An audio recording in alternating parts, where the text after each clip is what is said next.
Alright, so with a 3-week hiatus, we got plenty to actually discuss and plenty of time to discuss it for once.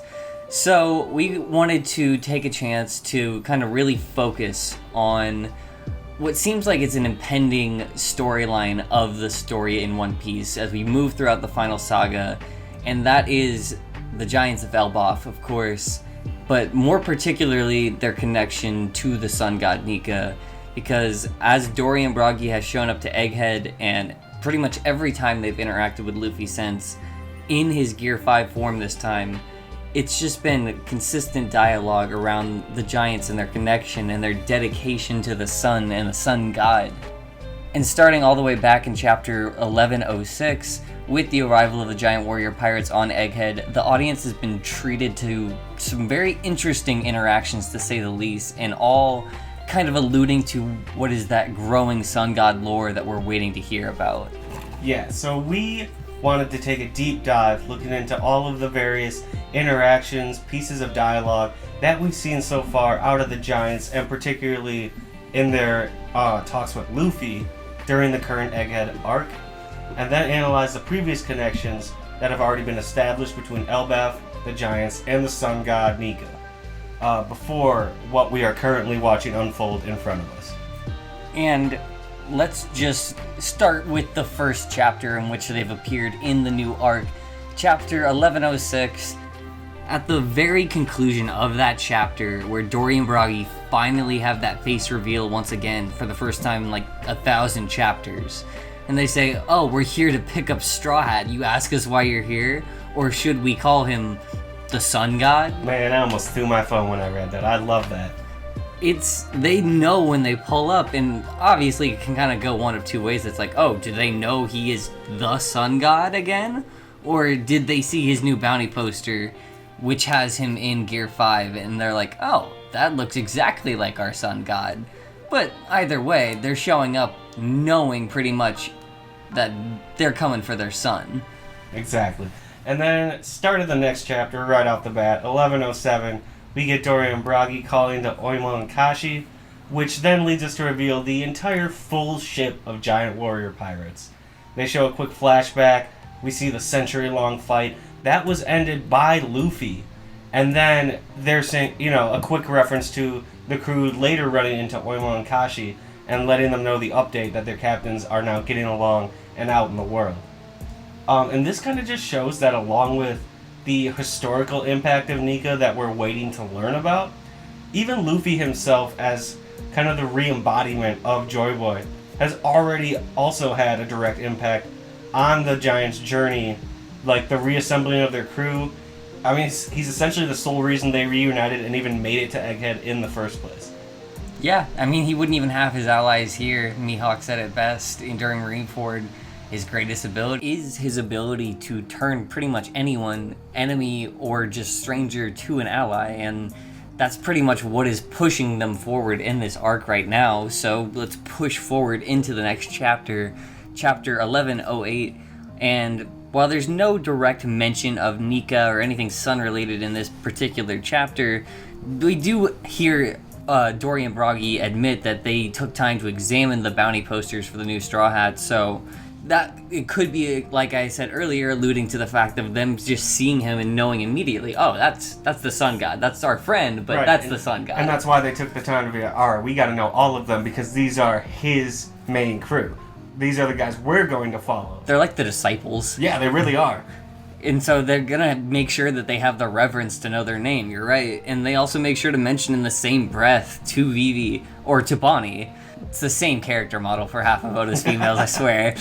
But they also just mentioned they have nothing but gratitude for him, and they want to make sure we are the Warriors of Elbaf. We are grateful and make it known that this could just be a huge part of giant culture in Elbaf to be incredibly grateful and irreverent towards the Sun God as they show. It really does feel that way. And then the next chapter, 1109. This chapter, the Giants kind of took a backseat, as everyone did to the start of the Vegapunk broadcast, and then obviously the summoning of the Gorosei. The only real shot we saw of any Giants was crew reaching their ship. But that wasn't anything significant, so we can move on right into chapter 1110. Yeah, even the giants in that chapter were like, wow, that's this is impressive. happening. This is a moment. But, as I was saying, on to chapter 11:10, where we really get some heavy Sun God mentions. A lot of hidden messages here.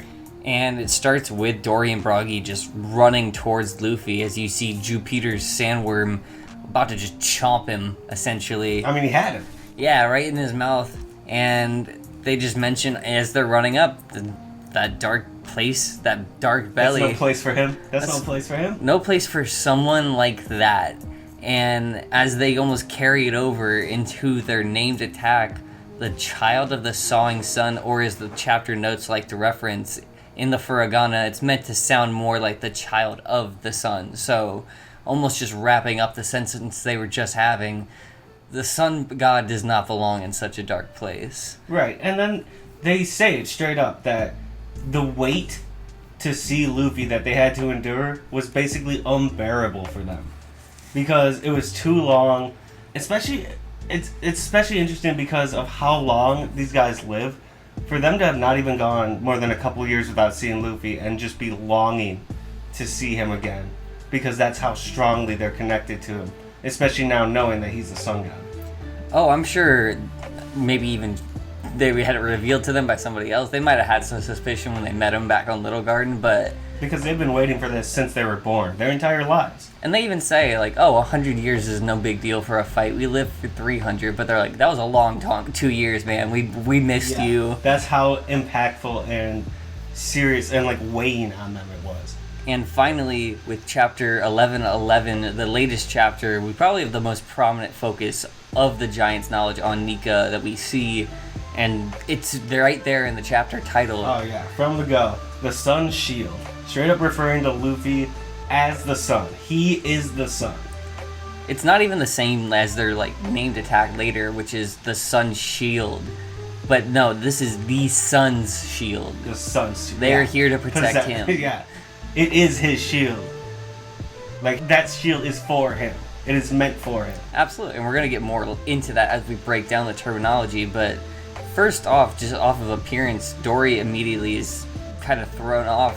He's like, wow, you almost just nailed his look. It's impressive. I don't know where'd you learn it from?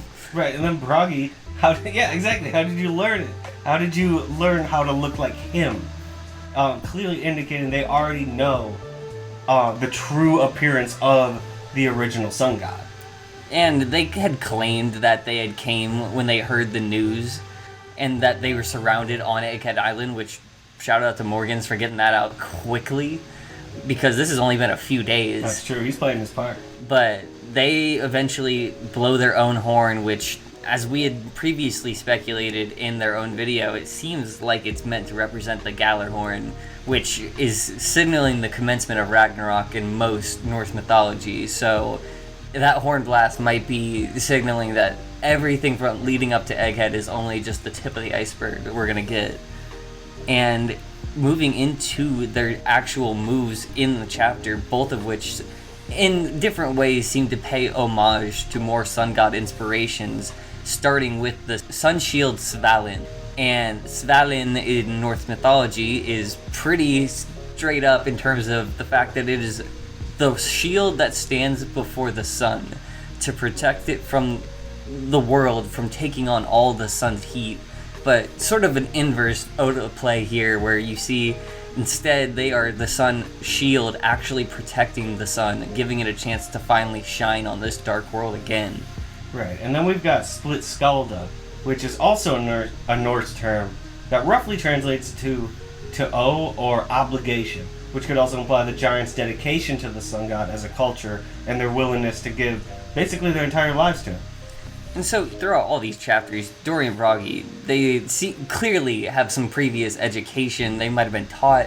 I mean, the fact that they lived for 300 years, it could have been just their grandfathers orally passing this down. They could have been living during the Void Century. Exactly. I mean, yeah. 3 generations, that's 900 years. And 900 years is when Egghead was around. Exactly. So if they were present during that time, having that oral tradition passed down just those few generations, they're going to be pretty well informed about it. And so let's take a look at some other previous connections that we've seen throughout One Piece. we haven't seen a lot of the giants, or especially of Elbaf, so there's only really 2 that we could find, but do you want to tell us about the first one, which is kind of the bigger of the 2? Yeah, so the main one is definitely the winter solstice fast and festival that occurs. So it's an Elbaf tradition that every year on the day with the shortest amount of sunlight and the longest night, aka the winter solstice, they hold a festival that is meant to celebrate the death and rebirth of the sun. So 12 days before, they eat selma to build up nutrition and then go on a 12-day fast.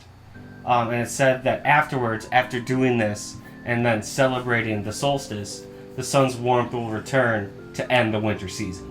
And that could very clearly kind of be inspired by the Midsummer Festival that still goes on in Sweden and similar areas, which is where a lot of the Nordic and Viking culture kind of survived and was the heart of it. So it makes sense that it kind of translates into One Piece too, but it kind of goes even further than that, as we see during Big Mom's backstory. Exactly, and I think it's really interesting that the future doctor, the current doctor now, of the new giant warrior pirates, Gerd, is one of the ones who partakes in the tradition along with Big Mom, which really just leads us to believe that they still uphold this every year. They still recognize and go through with this tradition and worship the sun god by fasting for 12 days and then celebrating his rebirth. And you can only imagine how hungry a giant gets in 12 days, too. Oh, I mean, Big Mom had her hunger pangs, but I'm not sure it's easier for them either, so it just shows how far they're willing to go for this kind of faith as well. And continuing on that kind of sense of faith, because something that's very common in a lot of faith and religions is the concept of symbology and different sigils and signs and crests that you see. And from the flashback we see with the old giant warrior pirates to even today when they show up to Egghead, on the sides of their ship you see these shields for their Viking longships, and one of them boasts a very similar symbol to what you see with the warriors of Shandora on their shields, as well as the same shape that appears under the Kozuki symbol, where you, besides the bird itself, it's that one circular figure with 8 satellites around it. And perhaps that was the sign of the alliance that stood against what is now the world government. For them to still kind of proudly display that, they are not afraid to show that they are still somewhat following the leader of that same time. Right, and that also opens up the possibility that this custom may go all the way back to the Void Century for the allies of Joy Boy, Sun God Nika, just represent, like, being the symbol of their leader. That's why they put them on their battleships and weapons, because this is who they're fighting for. This is who they will give their life for, is that bastion of freedom. It's kind of reminiscent of even the Strawhats proudly displaying, no, Luffy will be the king of the pirates. Them still putting that sign of the sun on their ships into this world that's now centuries into being dominated by their opponent. That's quite a statement.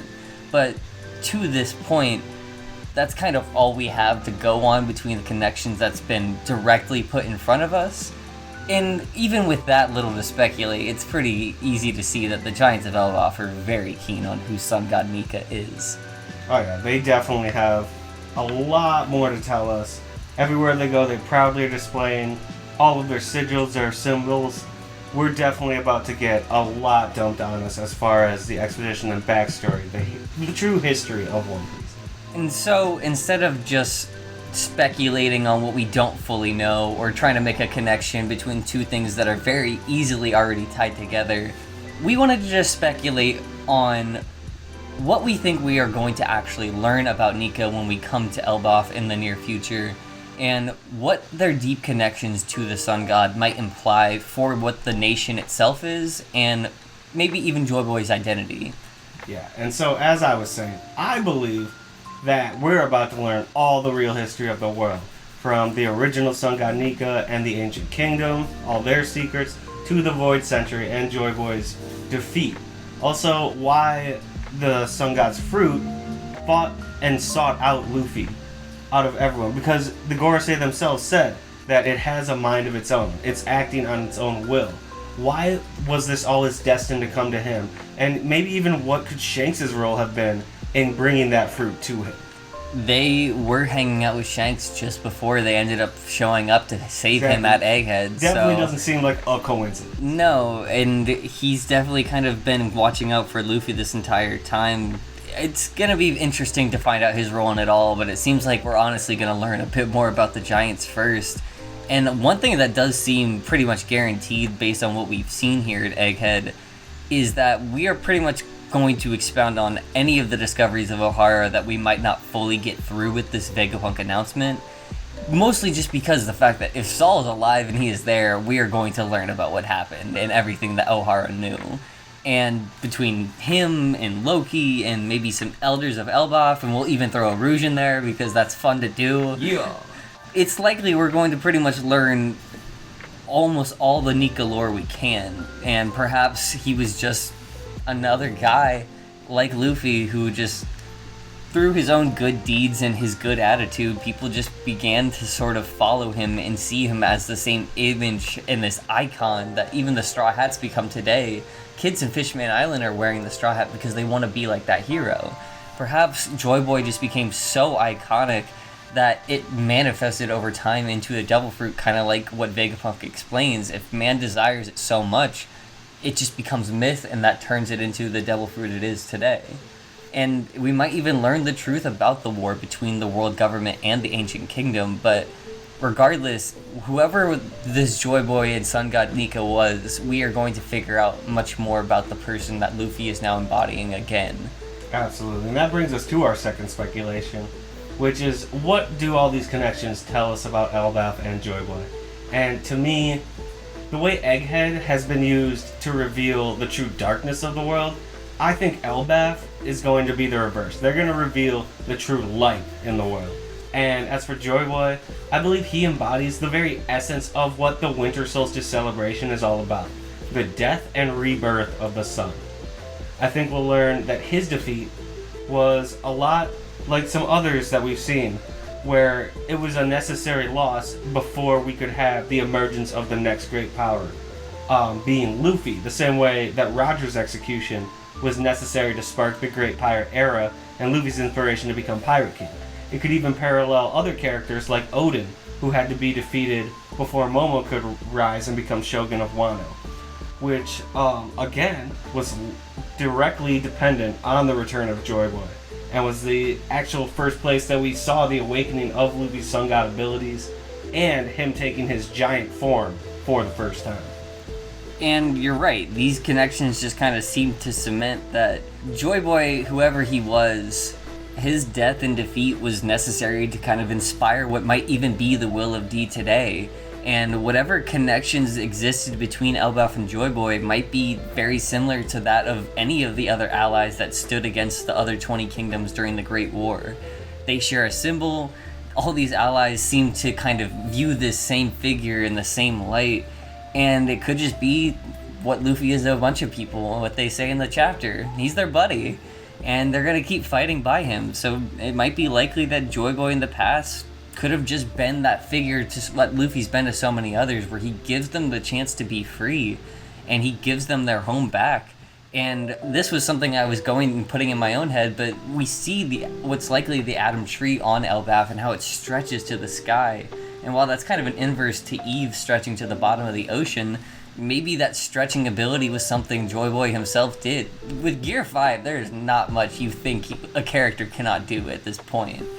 And so I believe it may also confirm that Joy Boy was definitely part of one of those larger races. If he was so important to the Giants, if he has connections to them, and he also has connections to who was the previous Poseidon, which I could only guess was another giant mermaid. Had to be, yeah.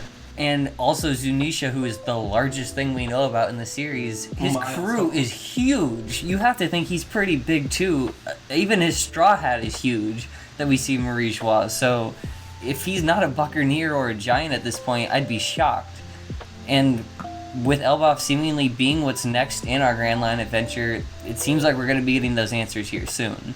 We are pretty much just as excited as Usopp and Luffy over here to be getting to the Land of Giants. Absolutely. And we can't wait to learn more about this epic warrior race, but you guys let us know what all you think the Giants know about Joy Boy and the Sun God Nika, and do you think that Elbaf will surprise us with any other reveals? Make sure you let us know your thoughts in the comments below. Be sure to like the video, subscribe if you haven't already, and as always, be crew!